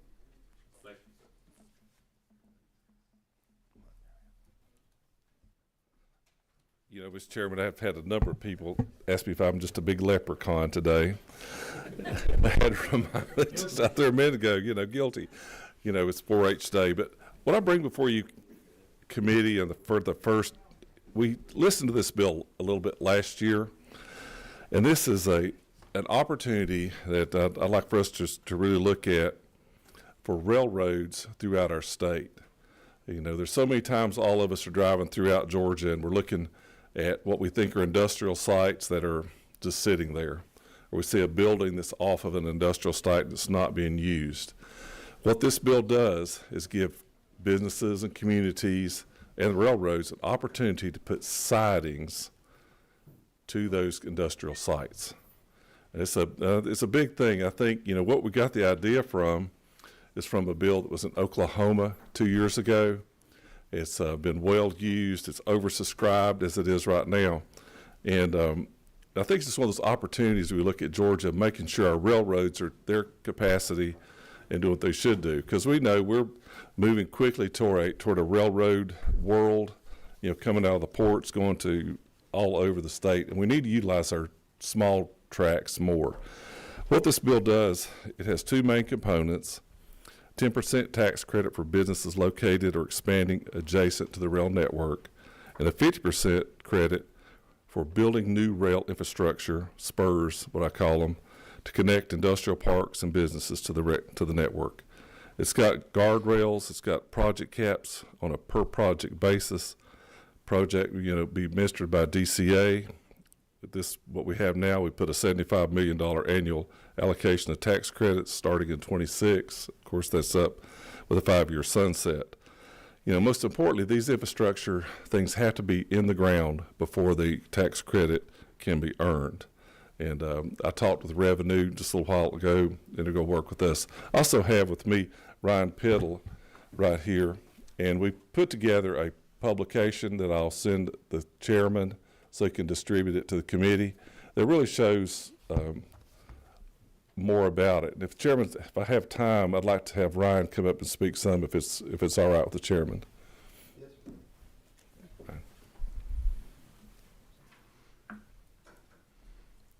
And Ryan, tell us who you are and represent. Good afternoon, Mr. Chairman, members of the committee. I'm Ryan Peedy with Mickelson and Company. We help short line railroads, economic development groups across Georgia and across the country finance rail infrastructure improvements and economic development projects. I'll be real brief. This is a good bill, and really the idea here is to foster economic development, particularly in the rural areas and the ports. It's expensive to not only maintain rail infrastructure, but more importantly, if you're going to try to connect an industrial park or a customer with the rail network, the off-ramp is about $3 million a mile. That doesn't include other land acquisition, grading, et cetera. And so a lot of times this can be sort of the determining factor on whether or not a project locates or not. There are approximately 100 industrial sites in the state of Georgia, 100 acres and up, that are at least a mile or more away from the rail network. 46 of those sites are within a mile. And so when you take a look at some of the opportunities to ease supply chain congestion and create opportunities in our rural areas, whether it's off short line railroads or the class ones, this provides a pretty powerful tool to help continue to accelerate the economic development landscape in the state of Georgia. And as Representative Jaspers mentioned, the investment needs to be in the ground, and the ROI on these investments is quite significant. In the other states that have implemented programs like this, particularly as he noted in Oklahoma, we're seeing anywhere from 12 to 20x per every $1 of investment made into this infrastructure. That doesn't take into account the business that locates, in the industrial park or expands. And so when you look at I think Georgia Trend Magazine said there was $20 billion in economic development projects last year in the state, 83% outside of rural metro Atlanta. When you sort of look at the cost of this and the potential opportunity it could unleash, there's significant opportunities. So thanks for the opportunity to be here, and appreciate your support on this bill. Questions, committee? Yes, sir. I've got a quick question. I can't remember what the bill number was or exactly what it did, but Representative at the time, Representative Patty Stinson passed a bill that benefited the short line railroads with an income tax credit. Is that still in code? Go ahead, if you know, yeah. Yeah, yes, it is still in code. It was passed, I think it was in 2018. I think it's has a sunset maybe next year. And that particular credit goes towards rehabilitating and maintaining the existing mainline infrastructure for short line railroads in the state. This would go a step further, where it would provide an incentive to build the off-ramp to connect with customers. And it could go toward either the railroad, the customer, or even in some cases could be the local economic development authority or port authority that's trying to build out rail infrastructure improvements. So on that note, is this measure being promoted by the Georgia Department of Economic Development? Are they advocating for this measure as well? I haven't asked them, no, sir. I'm sure they would. But or the Georgia Ports Authority. Just wondering if any other, the entities we're referencing today might be on board with the bill. Good question. Representative Cannon. Thank you, Mr. Chairman. Just to clarify, and maybe this might be a question for Ledge Council, but line 32, qualified project, and then it goes on to list A, B, C. Are those all required to meet the terms of a qualified project, or is it just individual requirements needed to meet qualified project? Can you repeat the line you were referencing? 32. So line 32 just defines what qualified project means and goes on to explain some criteria there. Do all three criteria have to be met, or is it just individual criteria can be met to be eligible for the credit? I would think, Representative, all of those have to be met. Thank you. Any other questions of committee? Being from the ports area, sound like a good bill to me, so we will move on to our next hearing. Thank you for. Well, thank you. If anybody has any ideas on improvement of it, please reach out to me. I appreciate it. Thank you, Mr. Chairman. Chairman Lumsden, you're up with House Bill 532. House Bill 511. 511, excuse me. Yeah, I'll take that one too. All right, very good. Good afternoon, Mr. Chairman, members of the committee. I bring to you House Bill 511. This is a piece of model legislation that comes from the National Council of Insurance Legislators, and in light of the natural disasters that we've experienced recently, it seems to be something that might be worth looking at. I would note that several of our neighboring states, Mississippi, Alabama, Tennessee, and South Carolina, have already passed this legislation, and several other states are considering it at this time. It deals with reducing one's taxable income by way of a catastrophic savings account, which can be used when a declared catastrophic event occurs. The saving account may be a regular savings account or a money market account, but it must be designated as a catastrophic savings account. One must have the corresponding funds in the account to receive the reduction. This only applies to individual taxpayers who own their own home. The home must be residential property and be their primary residence. If a person has insurance on the property and they have a deductible of $1,000 or less, then they can reduce their taxable income by up to $2,000. If their deductible is more than $1,000, they may reduce their taxable income by the lesser of twice their deductible amount, or $25,000. If a person does not have insurance, then they may reduce their taxable income by up to $250,000, but the actual amount cannot exceed their property's fair market value.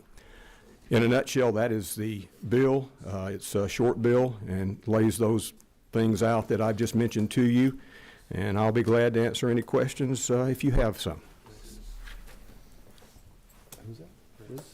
Bruce Williamson, Representative. Chairman Lunston, thank you for working on this bill. Is this in-core model legislation? This is in-core model legislation. You might have addressed that in your remarks, but what other states have implemented this? Mississippi, Alabama, South Carolina, I think Tennessee has, and I know there's several others that are in the process of looking at this time.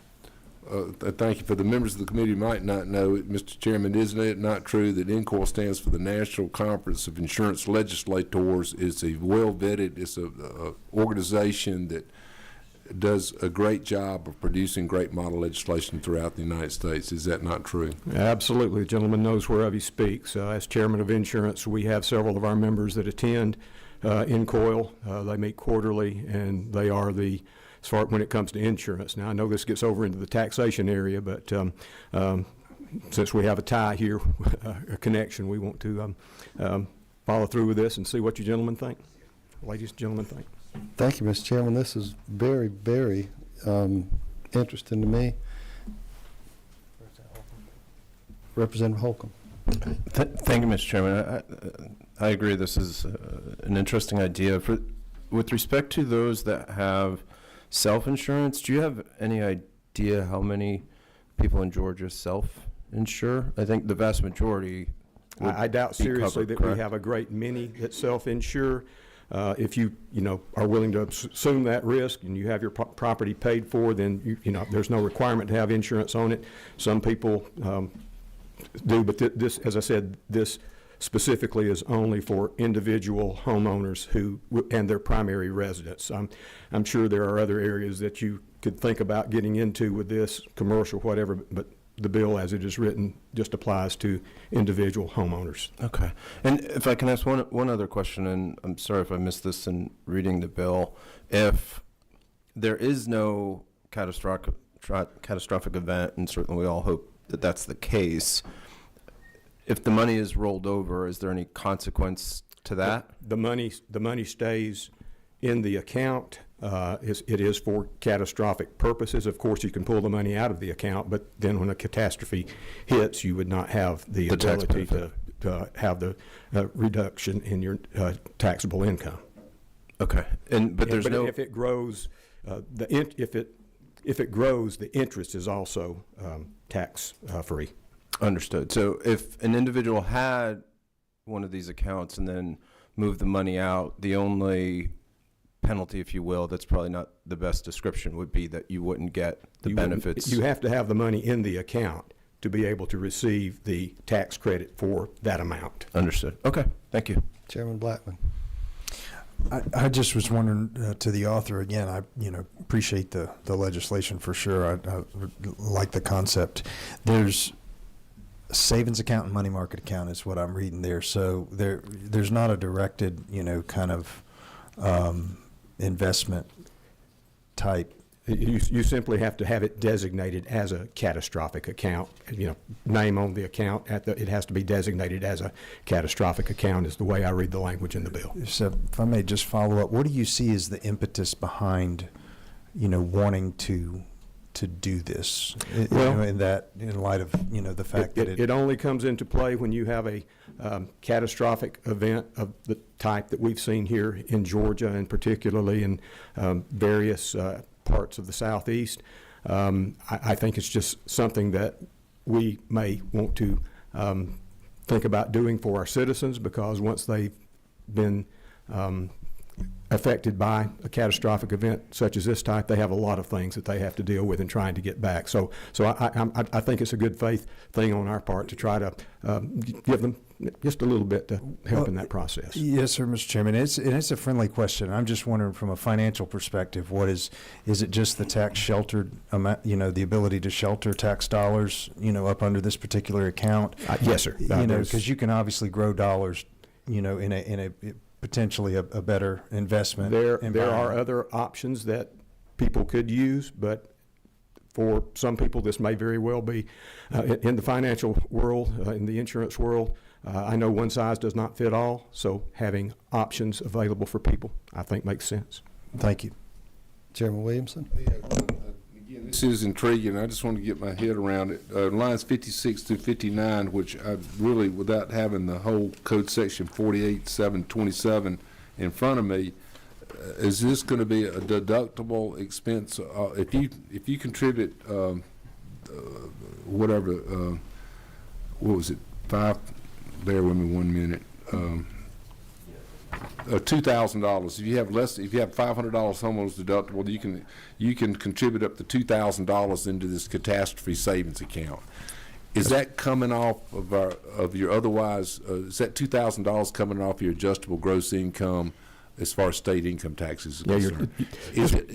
We don't. This bill only affects your state income taxes. I would understand it because we have no control over that. But yes, it comes off the state. Because the next question was, is there a federal model that is coming off your federal income taxes? Not that I'm aware of. There may be, but I'm not aware of it. But it would lower your tax, your adjusted gross income for state income tax purposes by $2,000, which you would save 5% of 5.6, I think. What are we going down to? 5.19% if it passes. Right. A couple other questions. Since this would be a state of Georgia sort of approved catastrophe fund, what does happen in the event of death, or if you never have the catastrophe? Do those funds remit to you without any income tax liability from the state? No, I would think if you're pulling if you don't have the catastrophe as the trigger, you've got to have the catastrophe. You can put the money in, you can take the money out, but the money has to be in the plan in order for you to be able to use it as a reduction of your taxable income. I understand, but what happens if you never use it and at your point of death, you've got $25,000 sitting there because you've been diligently funding this and raising your deductible over the time, basically self-insuring? Yes. What happens to the... If you take the money out, then you would have a taxable so at your death, you would end up having to pay tax. So also, at best, you get just a deferral on the taxes. Right. Okay. Correct. That's how I understand it. Okay. Like I said, I didn't write the bill. As I said, it's a piece of model legislation, and I have read it several times and had conversations with legislative counsel. So she might be, Christie was the author here, so she might be able to lend some insight into any detailed questions. Just sort of a follow-up quick analogy or similar is, a health savings account, which is this is modeled, I think, after the health savings. The health savings account is a pretty good deal for the taxpayer because not only is it come off your adjustable gross income on your income tax returns, it accrues income tax free, and you can withdraw it income tax free. You can inherit it if you never use it. You can pass it on. In the health savings account, federal legislation, it's not limited to a savings or checking account. You can put it into equities. Correct. So if we move forward with this, I would encourage you to open it up to similar investment vehicles that are currently available. Yeah. To by virtue of the language that we're using for the model legislation, that is true. It's a savings account or a money market, but I am subject to the will of this committee. Sure. If they think there are some things that we can do to improve it, to make it more, to make it better for our citizens, I'm all open to that. Thank you for bringing back an intriguing idea. Very intriguing. Anyone else on the committee? Being the first hearing, thank you, Mr. Chairman, for coming, and we will wait on the second hearing, and I'm looking forward to hearing it. Thank you, sir. Have a good one. The gentleman from the coast, Chairman DeLoach, House Bill 532. gonna do Houston's, right? Um, Did he tell you to do 370? yeah, we're gonna get it. Thank you, Chairman Stevens and members of the committee. If you'll indulge me just a minute, I want to say you often hear me talk about all of the great things we have in McIntosh County. One other thing I'd like to point out that I think this kind of separates us from many places is an incredible leadership team at the local government level. That team is led by County Commission Chair Kate Karwacki, and she's with us today, and I appreciate that. Kate's grandfather served in the Georgia House of Representatives. Her family has continued to hold leadership roles in McIntosh County. Her family owned and preserved the only building in Darien, Georgia that survived the unprotected attack of the Yankees during the war between the states when they burned everything there. That building today has been totally restored and operates as a brew pub with a beautiful terrace out leading to the Darien River, and we'd invite you to come there and enjoy that anytime that you could. Mr. Chairman, over the years, recent years particularly, we have recognized and sought to compensate counties that have a tremendous amount of land owned by the state. This is unimproved land and provides no economic benefit at all for the counties. In some cases, it's incredibly valuable land. It's beachfront, it's riverfront, it's marshes, and it's land that not only is just off of the tax digest, but land that normally would be developed with very high properties. I've worked with leadership. For the first time last year, we put significant funding into a forestry grant program that paid part of the county's loss of ad valorem taxes. It does absolutely nothing for school board and other entities, but it did pay a part of our lost ad valorem taxes, as well as it did for a number of other counties who have more than 20,000 acres of undeveloped land. McIntosh County has over 66,000, in fact, over 67,000 now, because the state just acquired another 1,000 acres there. In working with leadership in the House who recognize the importance of replacing this lost ad valorem tax revenue, I had another bill that would have gone part of the way toward doing that, but at their suggestion, I'm bringing today a substitute, and it's LC 473467S, and they said just simplify it. In the current code, you can receive a grant from DNR, or you can receive a grant. The DNR is limited to outdoor stewardship trust fund properties. The forestry grant you can receive, but you can't receive both of those under the current code section.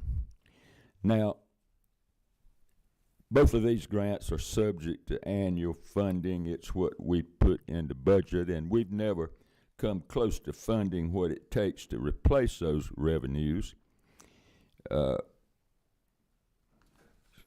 So in order to enhance what they do get, it goes into a pool, and every county that's eligible for that submits a tax bill, and they're paid on a pro rata basis to replace part of the taxes that they've lost. And the leadership has suggested that we simply remove the language in current code that excludes you from getting one grant if you've gotten the other one. So what this bill does is, on line 40 and 41, it strikes that line in the code, and on lines 69 and 70, it strikes the same language that would apply to the other grant. Mr. Chairman, this would be a great help to those counties affected, and I would appreciate your consideration of this bill. Members of committee. Madam Commissioner, would you like to say anything? Thank you for your consideration. I'm sorry. He knows. Thank you so much. This being the first hearing, we will be back real shortly. There are no questions. We shall move on to the next. Thank you, Mr. Chairman. Time for 370. Representative Gaines is here, and we shall hear House Bill 370, which you will find on your tablet under sales tax at the top. Well, thank you, Mr. Chairman.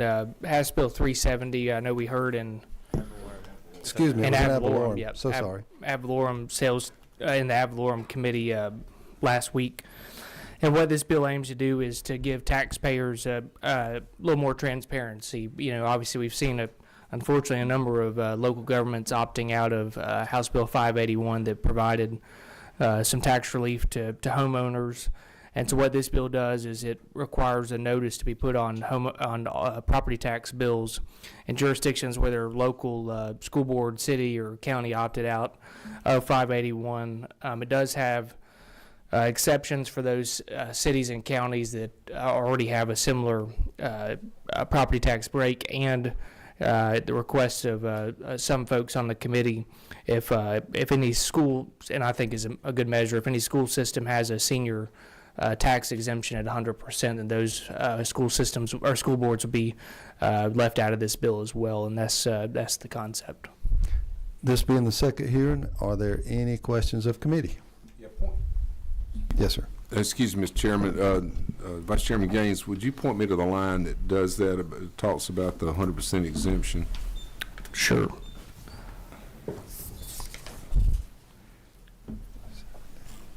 Lines, and y'all have LC 501141S, is that right? Okay. Correct. Line 16 through 18.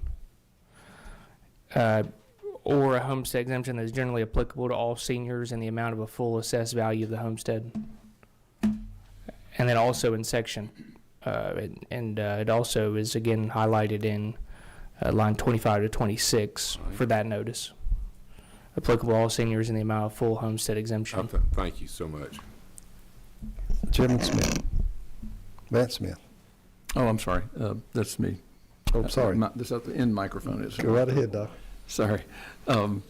Yes, back on that line, the line 24 and 25, well, 25, where it says a homestead exemption is generally applicable to all seniors in the amount of the full assessed value of the homestead.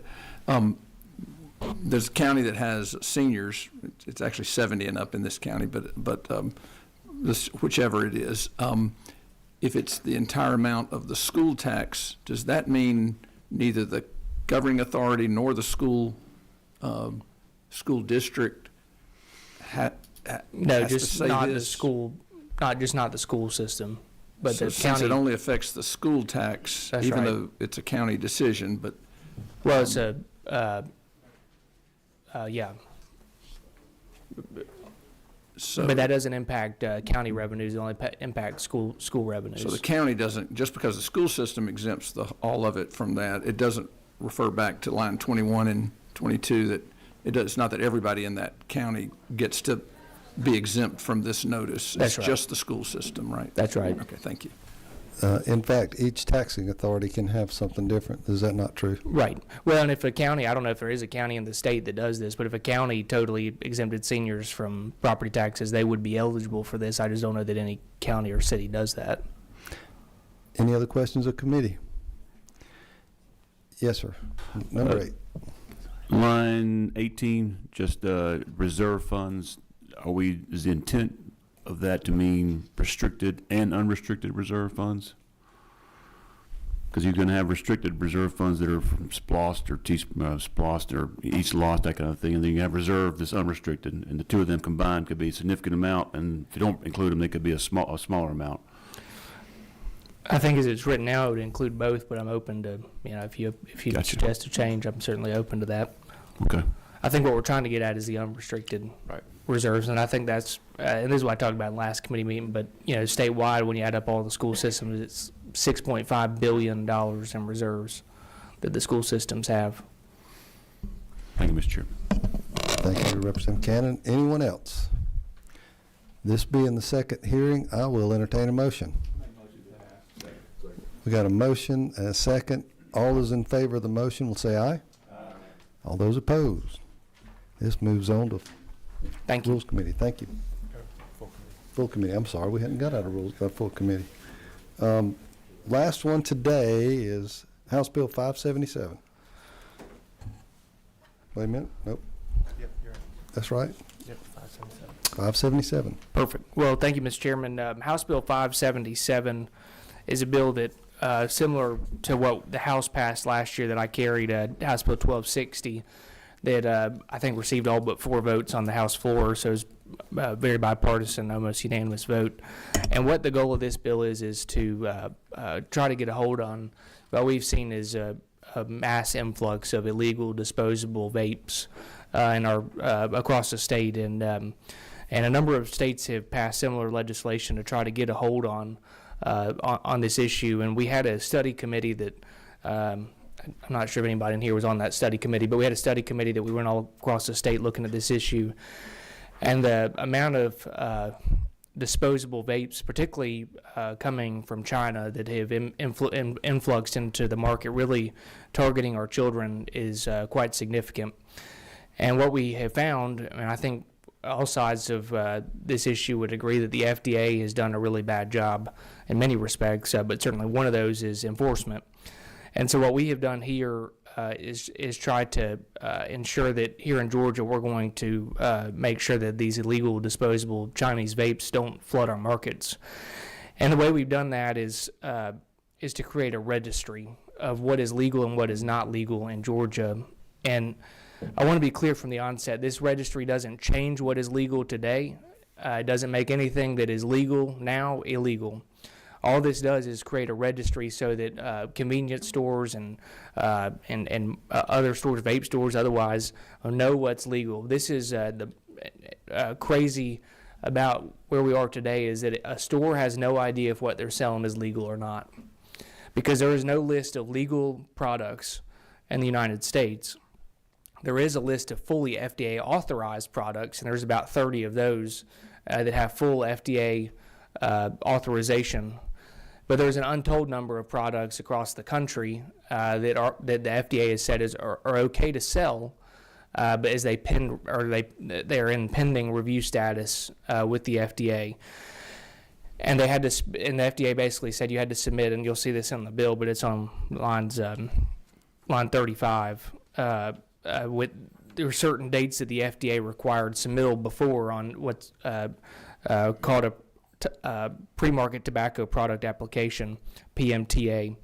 And as long as individuals or producers filed by that date and are on a pending status, those products can be sold in the United States.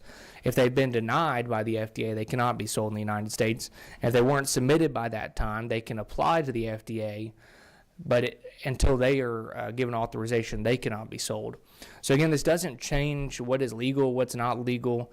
Instead, it gives clarity in the marketplace, because again, what's happening right now, and we heard this in our study committee, it is unbelievable the number of illegal disposable vapes. And I mean, I've got so many articles I could share with you, but some of the most popular brands among youth in the United States, this was in 2024, Elf Bar was the number 1 selling product, 36% of the marketplace for middle and high school students, and Elf Bar is illegal. You know, if you go to, frankly, probably any store that sells vape products right now, you could probably go and find illegal products. And again, that's right now, stores don't have clarity in the marketplace of what they're selling is legal or not. This, again, I want to reiterate, does not change what's legal and what's not. It just ensures that stores, and most importantly, consumers, know that what they're going and buying is actually a legal product and has some semblance of approval from the FDA, or at least hasn't been denied. And this was something interesting that was shared with me. It was a group that went out and tested 12 products fairly recently, and what the testing showed was widespread mislabeling. 9 of the 12 products misrepresented the type of nicotine in the product. 10 misrepresented the amount of nicotine in the product. And again, these products are largely made in Chinese factories with no inspection, ingredients no one verifies. They introduce new products weekly. If, for example, a product the FDA does send out a letter saying that this product is no longer able to be sold, they just change the name on the product, they relabel it. Nobody's checking any of this. It's literally coming straight from China onto our shelves and targeting our young people. And what we saw over and over and over again was vapes that were shaped in USB drive, from everything from that to video game controllers, basically anything that targets kids, and that they're able to try to sneak into schools. And the amount of challenges our school systems have with vaping is quite significant. And so that's what we're trying to achieve here, is create a state level solution to address this influx of disposable Chinese vaping products. And I'm happy to answer questions or go more in depth through the bill. I know there's just a first hearing, but that's largely what we're trying to do here. Did your committee at all talk about some of the damage done to these kids for these illegal products? I think it'd be helpful for the committee and myself to get a little bit of education there.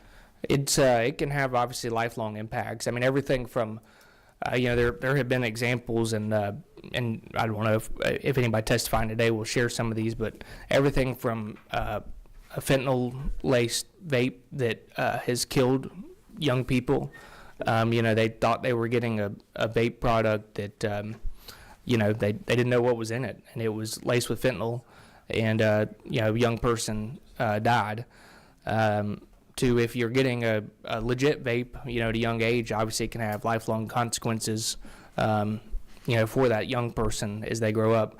There is, I think you'll hear, and I do agree, there is value in these products to try to get people off of smoking. And that's not what we're trying to stop here. I think that there is a value for that purpose. What we're trying to stop is where we're targeting young people, that this is getting them onto a product that is certainly not healthy for them and not safe for them. Dr. Newton? Or, excuse me, Chairman Smith. Thank you. Thank you, Mr. Chairman. How about enforcement? I mean, we're going to create a list. Great question. And it's supposed to be thorough. That's a great question. So I should have gone over that. No, that's Thank good. you. I could talk for hours on this and know more about vaping than I ever wanted to know. But the bill does have, through the Department of Revenue, an enforcement mechanism, and the department is here. I'm sure they're happy to talk about it. I will mention there is a cost associated with that. They would have to hire, some folks on that piece. The Department of Revenue made the most sense for enforcement because they're already interacting with a lot of these stores, for other reasons. And but I believe it's about $1.2 million annually in cost. But these products will, in order to be registered on the registry, they have to pay a $1,000 registry fee. That's not going to cover all the costs, but it will recoup some of the costs. And I will share something else that, I mentioned some other states that passed this. And Louisiana and Alabama, just for example, I mean, there's, anywhere from 500 to 1,000 products on the registry. So one of the things you're going to probably hear over and over and over from vape store owners is that this is going to put them out of business, and they're going to tell you that this is a monopoly for what's on the FDA list. That's just not true, because again, in other states that passed it, it's been about 500 to 1,000 products that are on that registry. So there's a significant amount of products that would be legal to be sold. And again, this doesn't change what is legal and what's not. It just ensures enforcement. And so I think that's important to note. No, thank you, Mr. Chairman. That's $1,000 for each product, correct? That's right. Yeah, okay. Thank you, Mr. Chairman. Any other committee member? We shall hear from the audience. Is there anybody that'd like to testify? Yes, sir. And if you'll tell us your name and who you represent. Thank you, Mr. Chairman. Members of the committee, my name is Ben Cowart. I serve as Vice President of Government Affairs for Georgia Retailers. Georgia Retailers has represented retailers large and small across the state for more than 60 years. And we just like to thank Vice Chairman Gaines for bringing this bill. And we feel that a state-regulated directory would help provide clarity in the market on which products are legally authorized for sale in the state. Just like Georgia's directory for lawful cigarette sales, a list of approved disposable vape products not only offer transparency, but also ensure that our consumers have access to properly vetted products. As the chairman mentioned, the need for this directory is really because of the widespread availability of these unregulated, unvetted disposable vape products. So establishing a state directory would help address this issue, protect public health, and ensure a level playing field for responsible retailers in the state. Happy to answer any questions. Questions of the presenter? Thank you. Yes, sir. Anyone else? And I think we know who you are. I'll tell you again anyway. Do you have a donut in your pocket? Never mind. Yep, you're recognized. So thank you, Mr. Chairman, members of the committee. I do not have fritters today. I am Angela Holland. I serve as the president of the Georgia Association of Convenience Stores, and we represent roughly 2,000 of the 7,000 stores that are in our state. Our members are exceptionally responsible retailers of age-restricted products, including tobacco and vapor products. And according to the most recent data, and this is all on the website, all on the FDA's website, there were 3,790 underage compliance checks conducted throughout the state. Of those compliance checks, 29 locations received warning letters, 17 of those were convenience stores, and only one was our member. I hate to say it, but it's the truth. And 7 locations received civil money penalties, 4 were vape shops, 3 were convenience stores, and none of those were our members. And of those 7 penalties, only 1 was based on cigarette sales, while all the others were vaping sales. So only 1 of our members was cited in 2023, and Georgia has one of the lowest underage sales percentages in the country, and that's called a SINR rating, and it's posted every year on the FDA's website. We support House Bill 577 as presented, and we want to thank the bill sponsor, Representative Gaines, for working with us during the 24 legislative session as well as the past summer on the study committee. This bill establishes a state vapor registry. It strengthens enforcement measures against the growing problem of unauthorized vape products, and currently Georgia maintains a cigarette directory, and so this would serve the same purpose for the vape products. The legislation targets unregulated and unauthorized flavored disposable vapes. An established vape registry would help clarify for our members which vape products are authorized for sale in Georgia, and it allows businesses that do sell vape products to confirm the legality of them quickly and easily before selling it. This clarity will also improve industry-wide compliance.